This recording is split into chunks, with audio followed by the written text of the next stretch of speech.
to Bad Movie Beatdown, and folks, I managed to reel in a right stinker for this one. It's Gone Fishing. Gone Fishin' is a film you can tell just from looking at it had a troll production. The script had been kicking around for a while, with even John Candy and Rick Moranis at one point considered for the lead roles, but ultimately the couple they chose for this buddy comedy was a somewhat less orthodox duo, that of Danny Glover and Joe Pesci, who had previously worked together on the sequels to Lethal Weapon. I'd like to think that somewhere, some casting director was watching Pesci's hideously tacked on real estate subplot in Lethal Weapon 3 and going, "That's it, I found the leads for our new comedy!" That being said, Pesci did have experience in comedy, such as in My Cousin Vinny and the hit Home Alone films, something which every family-orientated comedy tried emulating for the following decade with broad slapstick for the hell of it, including this film as we'll later see. The film was originally directed by Rocky and Karate Kid director John G. Alvidson, but after only 2 weeks he was fired and replaced by the credited director Christopher Kane, whose most notable credits are Young Guns and the next Karate Kid, which doesn't inspire much confidence. Later the film suffered an on-set tragedy when a stunt went wrong, causing a fatality to a stunt woman whom the film is dedicated to. As you can tell, this comedy was turning out to be anything but, finishing over budget at $56 million, which is frankly staggering for a comedy like this. Worse, Disney, who made the film, knew it was a stinker that wasn't going to make its money back. Sitting on the shelf for over a year, it was originally going to be released under the main Disney label, something which they didn't even bother to change in the opening credits, but was moved to their Hollywood Pictures label and dumped out whilst The Lost World Jurassic Park was dominating the box office without screening it for critics. Unsurprisingly, it made back only a third of its budget and was such a flop it went straight to video in the UK. What is surprising is who wrote it, one of whom is a Jeffrey Abrams. That's right, it's an early effort from J.J. Abrams before he hit big on TV with Alias. How much he wrote I'm not sure, especially given his co-writer is Jill Mazursky, who also worked together on JJ's debut Taking Care of Business and was likely written around the same time. So let's take this fish and give it a good gutting and deboning for a delicious beatdown.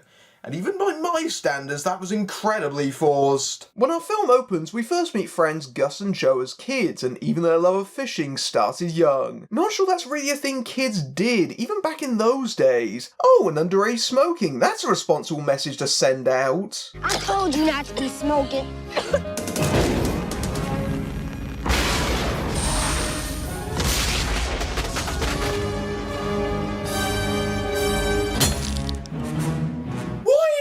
Open grate pouring flammable liquid into the water, and why would that be a good place to fish in? Although, that being said, that doesn't worry me quite as much as how many people die from a couple of kids and a cigar. After that painfully forced start, we move to 36 years later, where Gus has grown up to be Danny Glover and Joe is Joe Pesci. Hey, Joe! Holy crap! I hope no one's in that office before it got crushed, and even though we do accept that no one got hurt, why is someone as clearly accident prone as Gus working on a construction site? If he doesn't kill someone then, he's going to at some point. I mean, it's not exactly a good start to a comedy when I'm thinking about possible fatalities 2 minutes in. Worryingly, neither of them register this happening either. Even more disturbingly, we discover that these two Nimrods have families and bred offspring well on their way to being scrubs just as they are. But nothing matters to these guys because all they care about is their bloody fishing vacation. I do have to wonder, how do they come up with fishing as a subject matter? I can't think of anything more mind-numbingly boring to children than sitting in a boat for ages waiting for something to bite the end of your hook. Kids like activity and excitement. Last I checked, a river runs through it was not on every lunchbox in primary school. I will say that hiring Carol Kane to play Joe's wife is a very appropriate bit of casting. We know how important this trip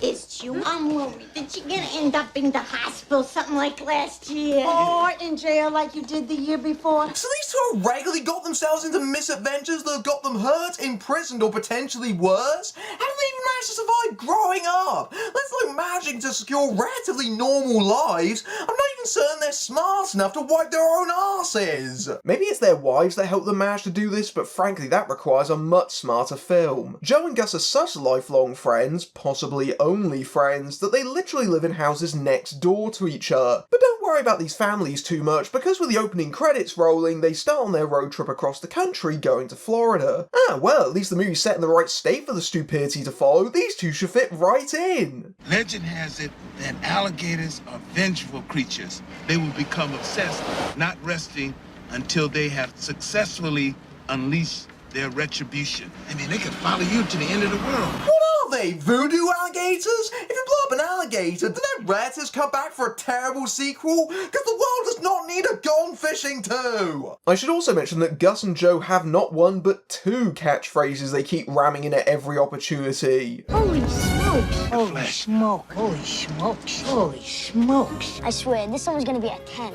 A 10 plus. They put them in so often, I do wonder if they actually thought people would walk out of the film quoting them. It's a 10 plus on the irritating scale, but infuriating. They stop for a bite to eat while spouting some of the most inane, pointless dialogue ever written. It's entirely possible there were jokes in there somewhere, but unfortunately humour was something they forgot to pack. You have a fishing lure on your keyring. You fish? You could call me a frustrated amateur. Yeah, you're a frustrated amateur. So on their travels they met a dark, vaguely sinister British dude who was wearing a suit despite the scorching Florida weather. Given 90s film trends, I think this might be the baddie. Of course, these two twits obviously can't deduce subtle nuances like lazy writing cliches and take this friendly stranger at his word, not noticing that he's taken a distinct fancy to their car keys, which they're all too happy to show him, let him hold, and then promptly forget to ask them back. I love how the uncredited Louise Fletcher as the restaurant owner just watches over all this with a knowing look. If you really cared, why did you intervene as opposed to letting two schmucks passing through get obviously conned? Or would that much effort require getting billed for being in this pile of fish bait? In which case, I entirely understand. But alas, they discover his duplicitous nature too late, and he ends up taking not only the car, but also smashing their boat through the front of the restaurant as well. Prepare for an awkward scene transition. They find that guy who stole my mom's money and broke her heart. I'm gonna kill him. Food. Oh, no, come on. We already lost 2 hours. I love that blatant bit of ADR there, because otherwise you have no idea who these two women are, what the hell they have to do with anything, other than pulling into the same restaurant. It turns out these two women, Rita and Angie, played by Rosanna Arquette and Lynn Whitfield respectively, are also on the hunt for our British bastard, where they learn about our two idiots' encounter with him, and who are on the road, literally dragging their boat. I know films are meant to skip over the boring bits, but in the space of a minute, we've jumped forward several hours, even though the way it was positioned, it seemed like a continuation of the previous scene. I mean, this is really sloppy for a writing, direction, and editing standpoint. The women catch up with Joe and Gus, and it's here where we discover that they've called their boat Joe Gus. I don't know if they're trying to be romantic with these two, it's just sort of hanging there, a sort of half joke, if you will. Did you report the car stolen? Yeah, with the deputy, because the sheriff was out fishing. Ain't that a bummer? Evidently the police in this state are really lacking manpacks. They're going bar to hire a taxi to give Gus and Joe a ride. Why didn't they do that themselves? In fact, we hardly see the police again after this, so I'm guessing they're not really worried about a wanted criminal driving around in a stolen car. Well, it is Florida. I sleepwalk when they eat red meat. July 4th barbecue we had, Gus sleepwalked all the way over to the 7-Eleven on the interstate, got wiped out by a motorcycle. Gus sleepwalks? Can't see that being used for a horribly contrived comic set piece later. And is that really a laughing story?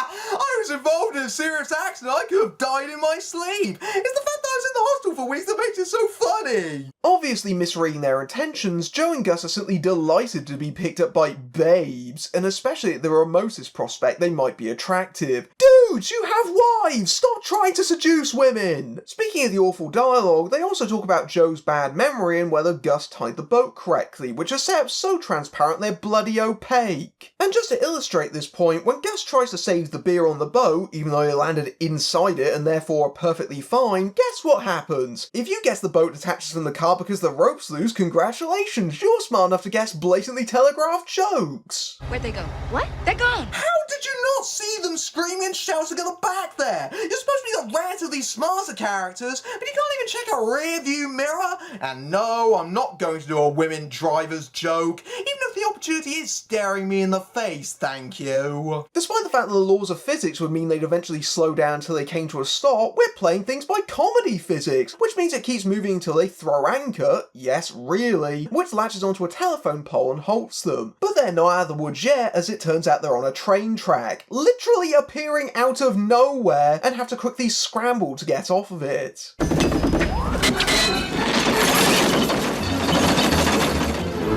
that anchor have a magnet in it? There's no possibly stuck on the train like that? So long, Joe Gus, we hardly knew ye. Luckily for the pair, they don't have to wait long because some fellow fishing nuts pick them up and give them a ride, with Joe spotting his car being filled up at a petrol station and asking them to be dropped off. It turns out Decker is having a pee, and bloody hell, I think Joe's gonna wail on him with a crowbar, casino style. Remember what movie you're in, Joe? It's rated PG!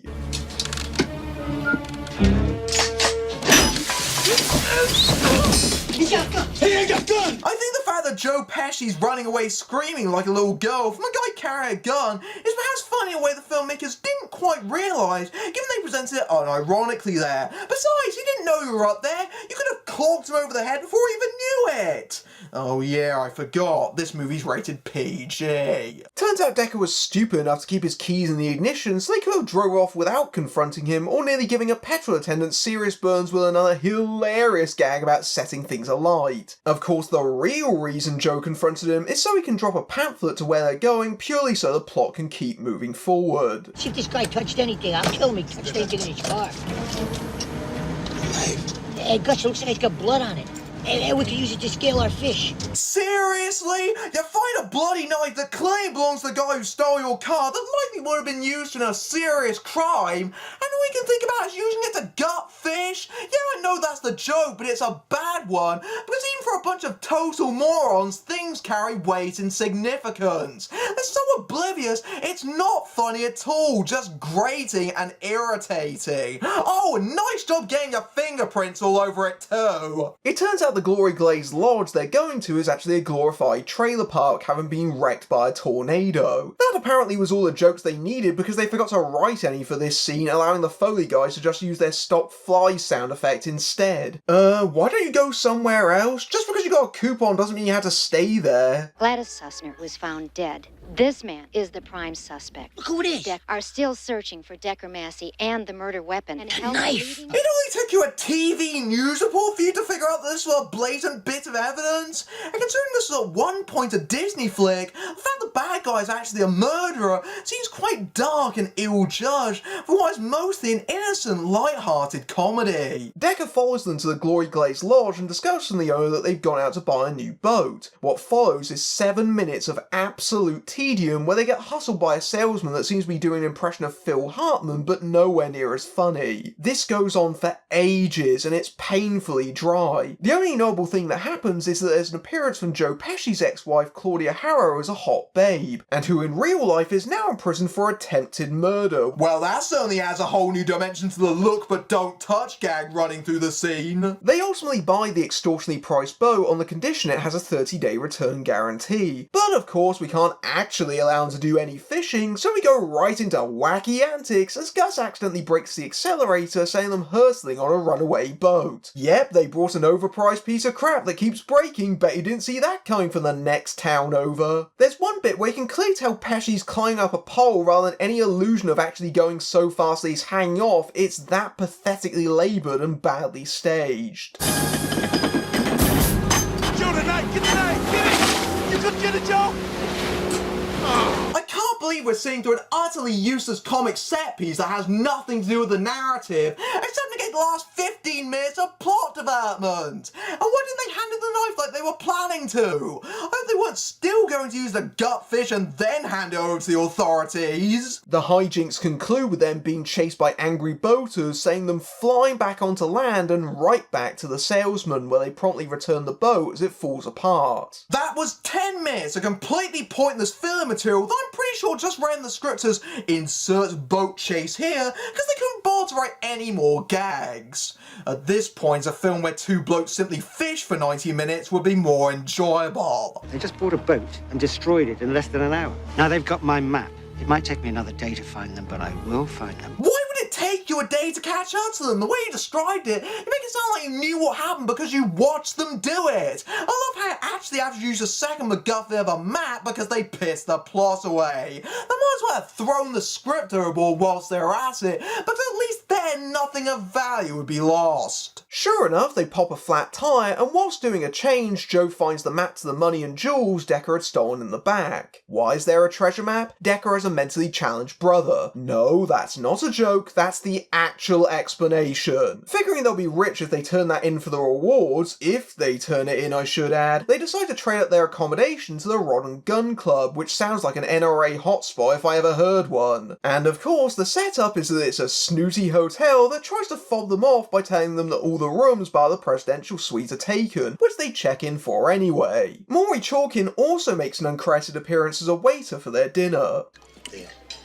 Hey, Kirk, I'm not exactly a little kid, you know. I can drink a full glass. No, you are like children. I don't think you can handle a full glass. And given that we've seen you sober, I'd actually hate to think of what you're like intoxicated. It's at this point the movie suddenly remembers, oh hey, those women are in this film, as they search through Joe's car, unaware it's been retrieved. They're brought to the pair at the table, where it turns out Rita's mum was a victim of Decker, and that's why they're after him. But then, just as quickly as they reappear, they disappear again. Remember the obvious setup of how Gus sleepwalks? Well, he had red meat, which apparently triggers condition, which means he starts doing stuff like blow drying what little hair he has? The hell? Which sleepwalking are you? You're sleepwalking, cuz. This has to be the single most contrived comic set piece I've seen in a long time. Yeah, people have done some weird stuff while sleepwalking, but there's usually some logic to it. It's like Gus is possessed by some terrible demon of implausibility that compels him to do things that no person has done in the history of sleepwalking. Joe rushes around trying to put out the fire, but oh no, the bath's overflowing! And now Gus has walked out of the hotel with apparently no one stopping him. When will the hilarity end? Wait, when did it start? You're sleepwalking again, you jerk! I'm pretty sure the hotel manager just died because he got a gas explosion to the face, and they endangered the other guests too whilst they're at it. But I guess they deserve it for being snooty. They'll show those snobs. And that means, again, they've ended up destroying a crucial bit of evidence because the map was left back in the room. Oh well, let's just ask the valet to get the car so we can drive away from the scene of an accident that we caused before the authorities arrive. Our heroes, ladies and gentlemen. But don't worry, the owner's fine. He's just got cartoon burns. It's reassuring to know that in spite of the massive property damage, at least they won't be wanted for manslaughter by the invisible Florida police. Luckily, they don't get far because they have engine trouble. Joe needs to fix the engine, but uh-oh, the weather's stormy, and it turns out he's been hit by lightning twice before, which, oddly enough, they've never brought up before this scene. I wonder why. Let's play another round of Guess the Punchline, shall we? Look, hit me! Yeah. If you guessed the joke would be that Joe would get struck by lightning but Gus wouldn't, congratulations! You can write sub-Home Alone jokes like a total hack. Maybe we should scold Joe Pesci's head again with a blowtorch whilst we're at it, considering he's playing it the exact same way. Even God himself seems annoyed at this feeble comedy and has seen fit to kill Joe Pesci to end things prematurely. Look at his smoking corpse. Ah, crap, he's still alive. Joe has a bad memory, and if you didn't know that, the movie tells you approximately 6 million times, but it turns out that being struck by lightning does wonders for the brain because by the power of Deus Ex Machina, he can actually remember what's on the map. They eventually make their way to a hole, which is apparently where Decker hid the case of stolen jewellery and money, but it's guarded by an alligator called Mad Maggie. Bet he didn't expect that to happen considering they were talking about it earlier. I got him, Joe! Spin him around, cuz! I'll kick him in the nuts! She ain't got no nuts! You know, it scenes like this where Joe Pesci repeatedly punches and kicks a clearly fake prop alligator in a scene that even kids will likely find stupid that make me wish they could revoke Oscars. Well, that's the entirety of Cuba Gooding Jr.'s career. But Decker's still on their trail, arriving at the Rod and Gun Club, which it turns out the pair had entirely burned down to the ground. This goes past comically destructive. These people ruin lives. They've got to be stopped. I wait on the tables for the tall and the small one. They say where they were going? He showed me a map. He want to know where it was Snickerson's.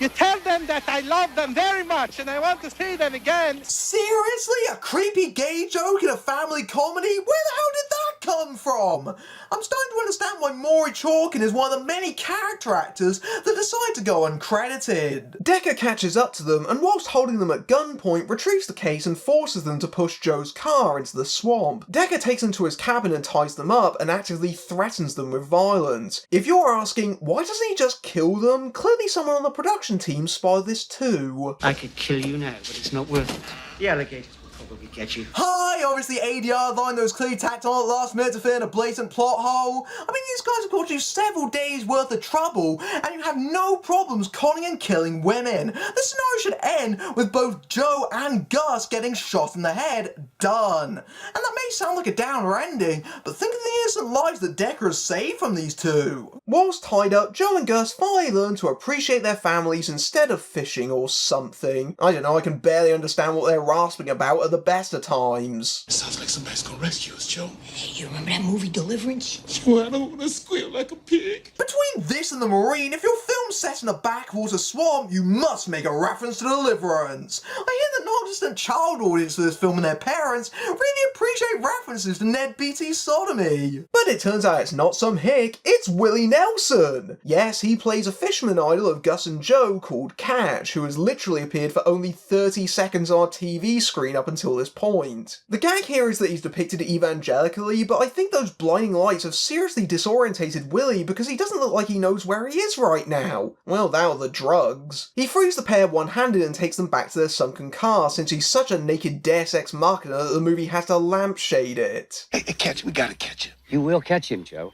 Remember, be the one you want to catch. Stop saying the word catch! Did the writers have a bet on how many times they could shoehorn that word into the scene? It's not funny, it's really annoying. You might also be interested to know that despite the fact that he's in the movie maybe 2 minutes and has less than 10 lines, Willie Nelson is actually credited. Go figure. Having served his purpose as a lazy narrative shortcut, Katz leaves the pair rather than apprehend this wanted criminal and actually help them. They figure that Decker's using a seaplane to escape and just hop on a convenient hoverboat. And thus begins a tedious chase sequence where the main thought process seems to have been hoverboats are like wacky, man. Decker manages to knock them onto the adjacent road and rather than coming to a stop because they're in a freaking boat, they keep moving down and by huge coincidence, it turns out Rita and Angie are on there. Hey, nice to see you again, you useless characters. Gus and Joe get back on the water but fail to stop Decker jumping onto the seaplane, but they've got a stupid solution to that.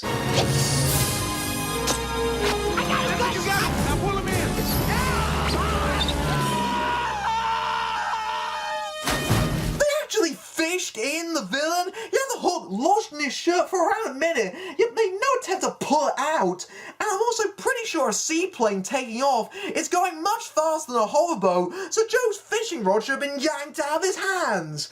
I mean, I've seen some idiotic villain takedowns in my time, but this takes the biscuit. And the less said about that terrible blue screen shot, the better. So Decker's off to jail, Rita and Angie congratulate Gus and Joe, and their families proudly watch them on the news as they receive the $100,000 reward. Not that they get to keep much of it with all the damages they've had to pay for, although the movie skips over the likely class action lawsuit from the guests and staff of the Rod and Gun Club. They're back in the old fishing hole where we learn that apparently the city has not invested in a grate in 36 years. Quick dip. Quick dip. Hey, Gus, what are you shushing me for? Hey, I didn't shush you, Joe. Holy crap! That alligator must be vengeful if it travelled halfway across America to chow down Gus and Joe's crusty bumholes. And it's also fitting the last shot of the movie is them mooning the audience. Gone Fishing never really aspired to be much, just a light buddy comedy that's inoffensive and innocent with an easy charm. I would even say harmless, but I've watched it and it's anything but. This is comedy at its most painfully misfiring and it goes wrong in every conceivable way. Danny Glover and Joe Pesci is, suffice to say, not a modern Laurel and Hardy. In fact, they don't have much chemistry at all, with Pesci doing overacted O faces and Glover being so relaxed he's borderline sleepwalking, and that's before he does so literally because of the terrible material. Their rasping renders the dialogue barely intelligible, but most of it is endlessly repetitive, shouting each other's names at the end of every line or inane catchphrases, and that's when they're not setting up jokes that can be seen from space. In short, this film stinks like fish and should be thrown back, or will probably sink like a stone. I'm Matthew Buck, beating down bad movies everywhere.